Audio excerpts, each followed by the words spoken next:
और करनाल के असंध में एक घटना ने सभी को हैरान कर दिया। बुजुर्ग दंपत्ति की हत्या के मामले में बड़ा पर्दाफाश हुआ है। पोते ने अपने दोस्तों के साथ मिलकर अपने दादा दादी को मौत के घाट उतार दिया।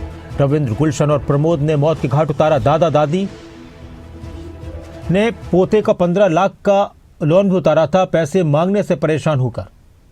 15 लाख का कर्जा था इस पोते पर। जब दादा दादी ने उसका कर्जा चुका दिया, फिर बाद में पैसे मांगे, तो पैसे मांगने से परेशान होकर अपने ही दादा दादी की गला दबाकर अपने दोस्तों के साथ मिलकर उसने हत्या कर दी। करनाल के असंध के अंदर एक बुजुर्ग दंपत्ति की हत्या कर दी गई थी। पुलिस ने इस गुत्थी को 6 घंटे के भीतर सुलझा लिया है। अब खुलासा हुआ है कि जिस दादा दादी ने पोते को जिंदगी भर खिलाया, उसका ख्याल रखा, उसी पोते ने अपने दादा दादी को मौत के घाट उतार दिया। पूरा मामला आप सुनेंगे, हैरान हो जाएंगे। पोता रविंद्र, जिसने अपने 2 साथी प्रदीप और गुलशन के साथ मिलकर अपने दादा दादी को गला दबाकर मौत के घाट उतार दिया। मुंह पर टेप बांधी, रस्सियों से पैर बांधे, साथ ही साथ हाथ बांधे और उसके बाद गला दबाकर दोनों की हत्या कर दी। इस मामले का खुलासा कहां से हुआ? क्योंकि पुलिस पूरे मामले की गहनता से जांच पड़ताल कर रही थी।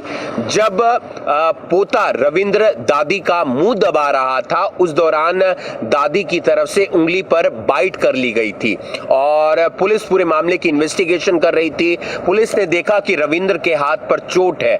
रविंद्र से जब पूछा गया कि ये क्या हुआ, तो धीरे धीरे उसने कुछ बातें बनाई, लेकिन जब गहनता से पूछताछ हुई तो उसमें खुलासा हो गया कि रविंद्र ने अपने 2 साथियों के साथ मिलकर, प्रदीप और गुलशन के साथ मिलकर, अपने ही दादा दादी को मौत के घाट उतार दिया।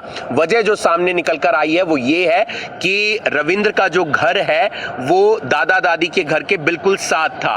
रविंद्र और ने 15 लाख रुपए का लोन लिया था और ऐसे में उस लोन को जो चुकाया था वो दादा दादी ने चुकाया था। अब दादा दादी पैसे वापस मांग रहे थे, लेकिन रविंद्र को ये बात अच्छी नहीं लगती थी। इसलिए रविंद्र ने सोचा कि अगर इन दोनों को मौत के घाट उतार दिया तो फिर पैसे भी नहीं देने पड़ेंगे और इनकी प्रॉपर्टी पर भी कब्जा हो जाएगा। जिसके बाद उसने ये पूरी रणनीति बनाई और अपने 2 साथियों के साथ मिलकर अपने ही दादा दादी को मौत के घाट उतार दिया। रिश्तों को शर्मसार कर देने वाला ये पूरा वाकया है। फिलहाल तीनों आरोपियों को रिमांड पर ले लिया गया है और पुलिस इनसे गहनता से पूछताछ करती हुई नजर आ रही है। खबरें अभी तक के लिए असंध से हिमांशु नारंग।